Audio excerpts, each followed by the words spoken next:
اس کے بعد ایک اور سوال ہے بعد السلام، انہوں نے یہ پوچھا ہے، خاتون پوچھنے والی ہیں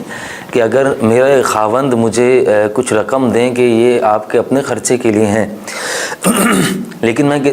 اس رقم سے، ان روپیوں سے میں کسی غریب مستحق کی، کسی سید کی، کسی ایسے بندے کی کہ جو ضرورت مند ہوتا ہے، میں اس کی مدد کر دیتی ہوں اور اپنا خرچہ اپنے اوپر نہیں کرتی، بلکہ اپنی رقم جو ہے وہ میں کسی کی مدد میں صرف کر دیتی ہوں شوہر کی اجازت لیے بغیر، تو کیا ایسا کرنا میرے لیے جائز ہے؟ میں گناہ گار تو نہیں ہوں گی؟ بیان فرمائیے گا۔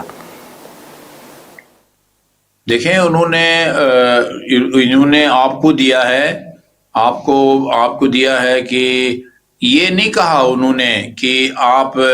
کسی کو نہ دیں، کہا کہ میں آپ کو دے رہا ہوں، اپنے اس کے اوپر خرچ کریں۔ اس سے کسی اور کی نفی نہیں ہوتی کہ آپ کسی اور کو نہیں دے سکتی، آپ ایثار کر رہی۔ ایثار کا مطلب ہوتا ہے دوسروں کو، یسرون علی انفسہم ولو کان بہم خصاصہ، وہ اپنے اوپر دوسروں کو ترجیح دیتے ہیں، دوسروں کو مقدم سمجھتے ہیں، تو یہ تو ایک قربانی دی ہے آپ نے، تو اس میں جو ہے نا وہ آپ کو گناہ گار نہیں ہونا چاہیے، کیونکہ جو آپ کے میاں ہیں انہوں نے آپ کو منع نہیں کیا، آپ کو مالک بنا دیا ہے۔ اگر آپ کو انہوں نے مالک بنا دیا ہے تو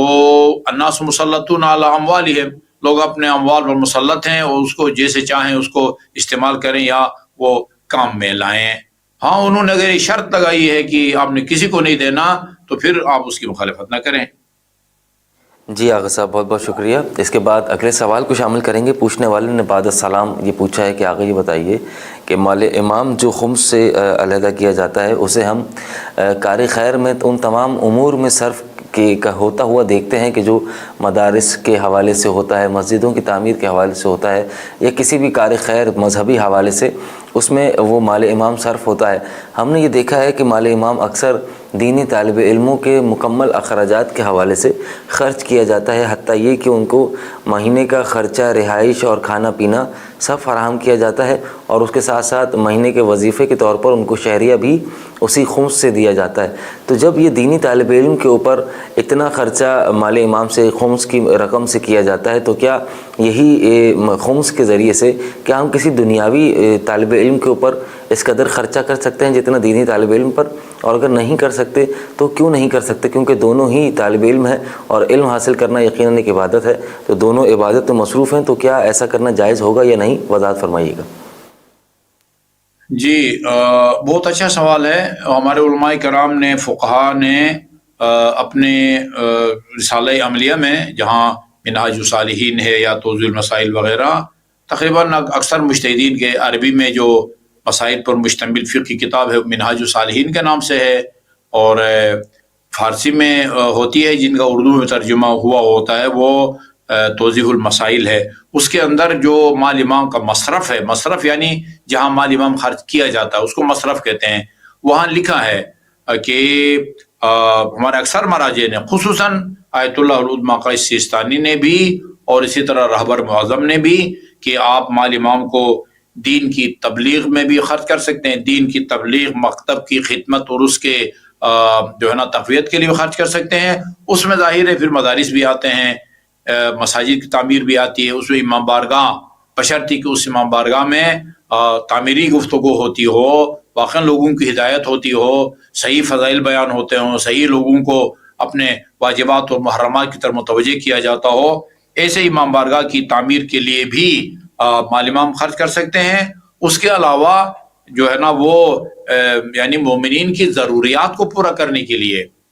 یعنی یہ آپ نوٹ کر لیں کہ صرف حصول علم جو ہے وہ کار خیر ہو، وہ کافی نہیں ہے۔ ایک آسودہ حال ہے، امیر طبقہ سے تعلق رکھتا ہے بندہ، اور وہ اس کا جو باپ ہے یا اس کے سرپرست اس کے اخراجات کو برداشت کر سکتے ہیں۔ امیر بچہ ہے، اس کو جو ہے نا آپ اس کی تعلیم کے لیے آپ مال امام نہیں لگا سکتے۔ ہاں، اگر کوئی طالب علم ہے جو کہ غریب ہے اور وہ اپنے جو ہے نا وہ سیمیسٹر فیس ادا نہیں کر سکتا، یا منتھلی فیس جو ہے نا بیچارہ وہ ادا نہیں کر سکتا، تو ضرورت مند مومنین کے لیے اس کو مال امام خرچ کر سکتے ہیں۔ اسی طرح رفاہی کاموں کے لیے بھی لگا سکتے ہیں، آپ کہیں ہسپتال بنا سکتے ہیں، آپ کہیں اس طرح کے کاموں کو، تو یہ جو ہے نا شاید ایک غلط تاثر ہے کہ یہ سارا جو ہے نا وہ ادھر مدارس میں لگایا جاتا ہے. نہیں، عملی طور پر بھی جو ہے نا یہاں بہت سارے جو ہے نا وہ سکول جو یعنی پرائیویٹ سکول ہیں، البتہ وہ کمرشل بیس پر نہیں ہے، بس وہ صرف بچوں کی ضروریات کی حد تک جو ہے وہ سکول کی تعمیر میں، کالج کی تعمیر میں، بچوں کی فیس کے مد میں مال امام خرچ کرنے کی اجازت ہے. اور ان کے جو وکلاء ہیں پاکستان میں وہ یعنی ان کے فتویٰ پر عمل کر کے ضرورت مند مومنین کے مسائل کو اور ان کی مشکلات کو حل کرنے کے لیے مال امام کو استعمال کرتے ہیں. البتہ یہ شرط ہے کہ جس طالب علم کو آپ مال امام دینا چاہتے ہیں یا مال سادات دینا چاہتے ہیں اس کا نماز روزے کا پابند ہونا، اور اگر خاتون ہے، بچی ہے، تو اس کا باحجاب ہونا، یہ شرط ہے. ان شرائط کا خیال رکھیں. مال سادات اگر خمس میں سے جو آدھا مال سادات ہوتا ہے وہ اگر کسی کو دینا چاہیں، پہلے تو اس کا سعید ہونا یقینی ہو، غریب ہونا یقینی ہو. وہ غریب ہونے کا مطلب یہ نہیں ہے کہ مکمل طور پر بے روزگار ہو، نہیں، اس کی آمدنی ہے لیکن اخراجات زیادہ ہیں، وہ فقیر ہے، وہ غریب ہے. اس کے علاوہ وہ صوم و صلات کا، نماز روزے کا پابند ہو، اور اگر خاتون ہے تو وہ باحجاب بھی ہو. اس کو آپ مال امام بھی دے سکتے ہیں اور مال سعادات. جو مال امام ہے وہ سید غیر سید دونوں کو دے سکتے ہیں اگر وہ مستحق ہے اور یہ شرائط اس میں پائے جاتے ہیں. اور اگر ظاہر ہے سید ہے تو پھر اس کو ان شرائط کے ساتھ صرف مال سعادات آپ دے سکتے ہیں. جی.